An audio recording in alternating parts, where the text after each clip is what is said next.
Hello friends, how are you? Once again I welcome all of you to my channel. বন্ধুরা আশা করি তোমরা সবাই ভালো আছো, আমিও ভালো আছি। তো বন্ধুরা আজকের এই ক্লাসে আমি তোমাদের সঙ্গে আরো একটা গুরুত্বপূর্ণ বিষয় নিয়ে আমি আলোচনা করব।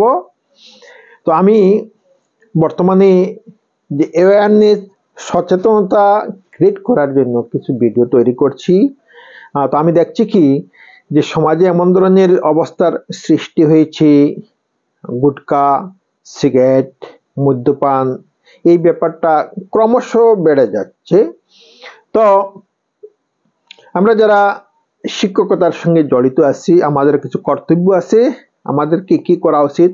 আমাদেরকে ছাত্রছাত্রী বা ইয়ং জেনারেশন যারা আছে তাদেরকে সচেতন করতে হবে, তাদের মধ্যে অ্যাওয়ারনেস ক্রিয়েট করতে হবে যাতে তারা কি হয় গুটকা, সিগারেট বা মদ্যপান থেকে বিরত থাকে। তো আজকের এই ক্লাসটা হচ্ছে কিভাবে সিগারেট থেকে একজন মানুষ বিরত থাকতে পারে, বা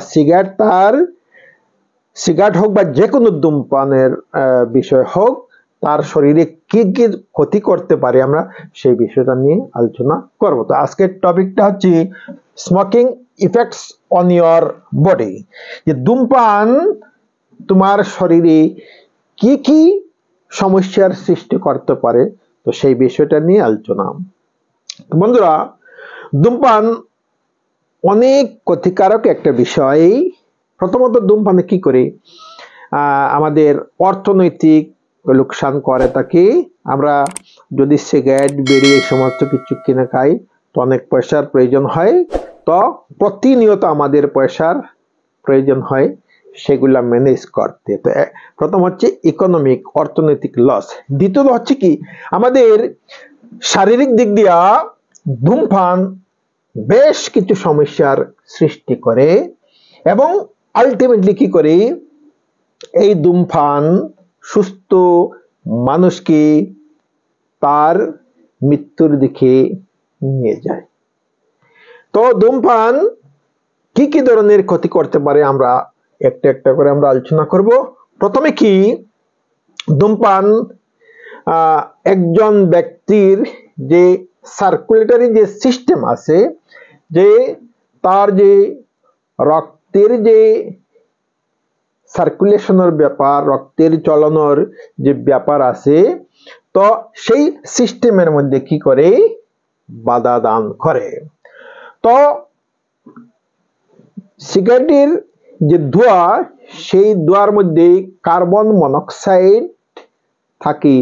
তো যে ব্যক্তি সেবন করে তো সেই ব্যক্তির মধ্যে সেই কার্বন মনোক্সাইড যে বিষাক্ত গ্যাস, সেই গ্যাসটা প্রবেশ করে সেই গ্যাস কি করে মানুষের ব্লাডের মধ্যে মিশে ব্লাডের যে সার্কুলেশন, ব্লাডের রক্ত চলনের যে সিস্টেম, যে ব্যবস্থা, সেটার মধ্যে প্রভাব বিস্তার করে। তো ব্লাড কি হয়, তার ঠিক মতো ব্লাড সার্কুলেশন হয় না, যে শরীরের বিভিন্ন অঙ্গ প্রত্যঙ্গের মধ্যে ঠিক মতো ব্লাড সার্কুলেশন হয় না। ব্লাড যখন যে ব্লাডের মাধ্যমে কি হয় অক্সিজেন হার্টের মধ্যে যায়, তারপরে হার্ট থেকে শরীরের অন্যান্য অঙ্গ প্রত্যঙ্গতে কি হয় অক্সিজেনের সার্কুলেশন হয়। তো হার্ট ঠিক মতো কি হয় না, হার্ট অক্সিজেন শরীরের অন্যান্য অঙ্গ প্রত্যঙ্গে সার্কুলেশন করতে পারে না, অক্সিজেনের ঠিক মতো যোগান দিতে পারে না। হার্টের উপর কি হয় এক্সট্রা একটা চাপের সৃষ্টি হয়। তো এই ধূমপান হার্টের মধ্যে অতিরিক্ত একটা চাপের সৃষ্টি করে রক্তের মধ্যে অক্সিজেন চালনার ক্ষেত্রে বাধা দান করে। তো আমাদের প্রথম যে সমস্যা হয়, আমাদের সার্কুলেশন, মানুষের দেহের মধ্যে যে সার্কুলেশন সিস্টেম, এই সিস্টেমের মধ্যে কি হয় সমস্যার সৃষ্টি হয়। ঠিকমতো অক্সিজেন কি হয় না, যে ব্লাডের মধ্যে দিয়ে শরীরের বিভিন্ন অঙ্গ প্রত্যঙ্গে অক্সিজেনের চালনা হয় না। দ্বিতীয়ত হচ্ছে কি, যে মানুষের যে ইমিউন সিস্টেম, যেটা রোগ প্রতিরোধের যে ক্ষমতা, যেটা সেই ধূমপান কি করে মানুষের রোগ প্রতিরোধের যে ক্ষমতা, এই ইমিউন সিস্টেমকে কি করে কলাপস করে। যে মানুষের মধ্যে যদি রোগ প্রতিরোধ ক্ষমতা যদি তার নরমাল সিস্টেমে হয় না, তখন মানুষের শরীরে কি হয়, নিউমোনিয়া, ইনফ্লুয়েঞ্জা, বিভিন্ন ধরনের রোগ হতে বাধ্য।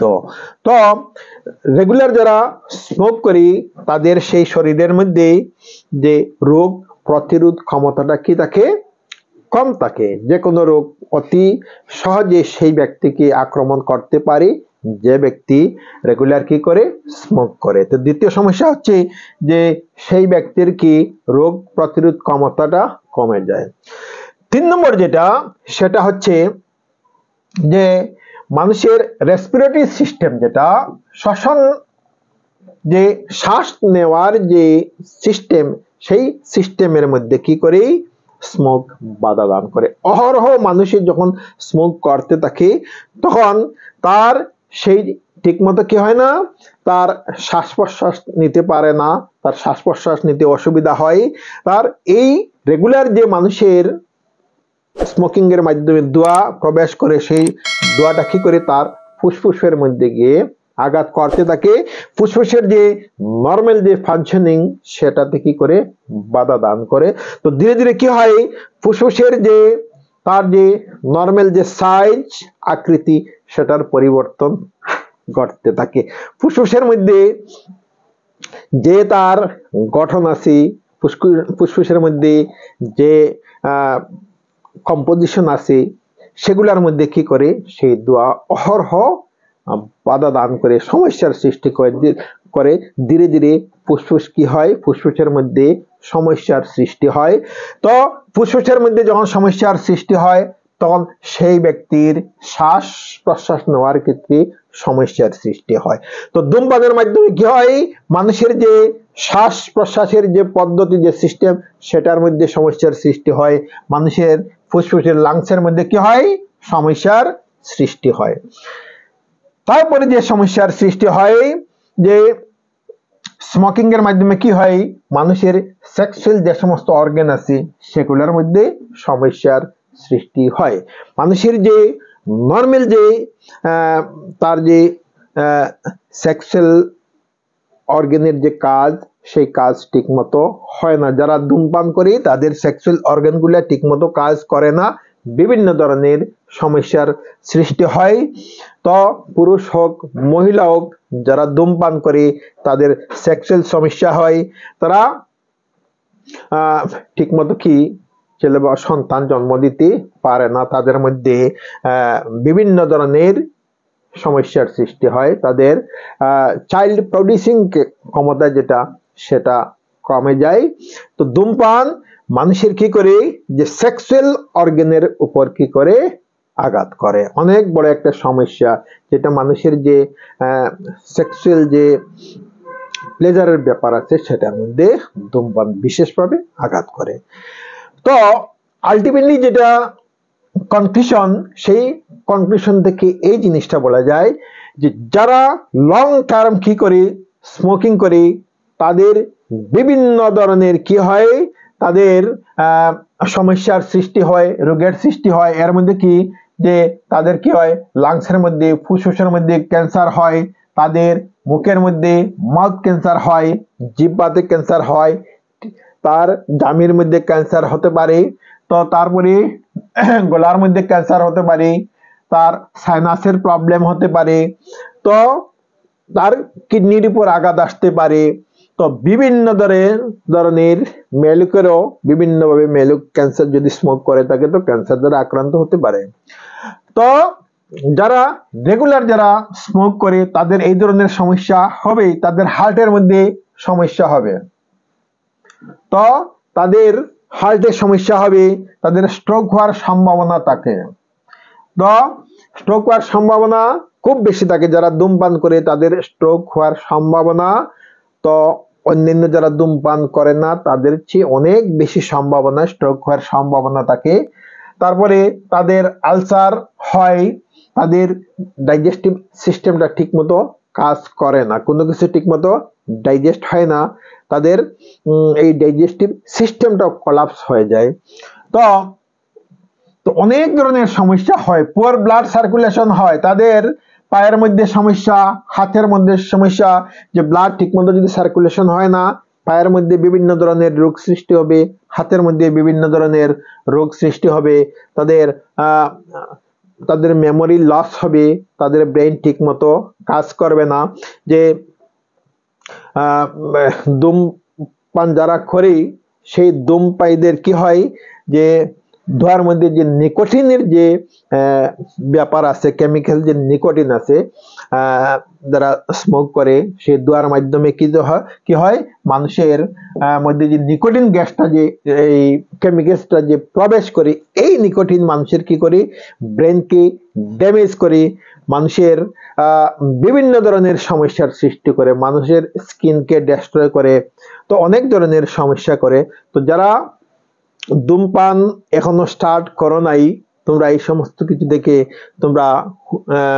তোমরা সেই অভিজ্ঞতাটা গ্রহণ করবে যে ধূমপান যদি গ্রহণ করা হয়, ধূমপান যদি সেবন করা হয়, তাহলে কি হবে, আলটিমেটলি যে ক্যান্সারের মতো বিভিন্ন ধরনের ক্যান্সার, শুধু এক ধরনের নয়, বিভিন্ন ধরনের ক্যান্সারের জান মানুষের শরীরে প্রবেশ করে, এবং তার পরিশেষে কি হবে, যে এই স্মোক করার কারণে তার মৃত্যু পর্যন্ত হয়ে যাবে।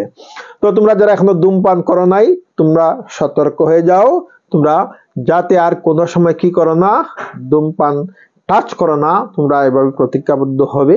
আর যারা ধূমপান মোটামুটি স্টার্ট করেছে, তোমরা সতর্ক হয়ে যাও, তোমরা এই ধরনের বিষয় থেকে যে তোমরা অভিজ্ঞতা নিও, যে ধূমপান এত ভয়ানক। অনেক ছেলে আছে, ইয়ং ছেলে বা মেয়ে আছে, যারা কি যে ধূমপানের যে তার যে ইফেক্টটা, যার কুফলটা কি, সেই জিনিসটা জানে না। তো দেখা দেখি তারা কি করছে, স্মোক করছে। তো তোমরা এটা ভালো করে স্টাডি করে তোমরা জেনে নিও ধূমপানের তার শেষ পরিণতিটা কি, তখনই তোমরা আর গ্রহণ করবে না। আর যারা রেগুলার গ্রহণ করছো, তোমরা সতর্ক হয়ে যাও, ধীরে ধীরে চেষ্টা করো কিভাবে স্মোক ত্যাগ করা যায়। আমি পরবর্তীতে এই ধরনের আমি ভিডিও তৈরি করব, কিভাবে মানুষ স্মোক ত্যাগ করতে পারে। তো তোমরা সতর্ক হয়ে যাও। তো বন্ধুরা, তোমরা যারা এখনো আমার চ্যানেলকে সাবস্ক্রাইব করো নাই, সাবস্ক্রাইব করে নিও, বেল আইকনে ক্লিক করে অল বাটন অন করে রাখো। তখন যখনই আমি কি করব, ভিডিও আপলোড করব, তো নোটিফিকেশন তোমরা সঙ্গে সঙ্গে পেয়ে যাবে। তো বন্ধুরা, ভিডিও ভালো লাগলে লাইক করে তোমাদের বন্ধুদের কাছে শেয়ার করে দাও। আজ এই পর্যন্তই। Thank you so much.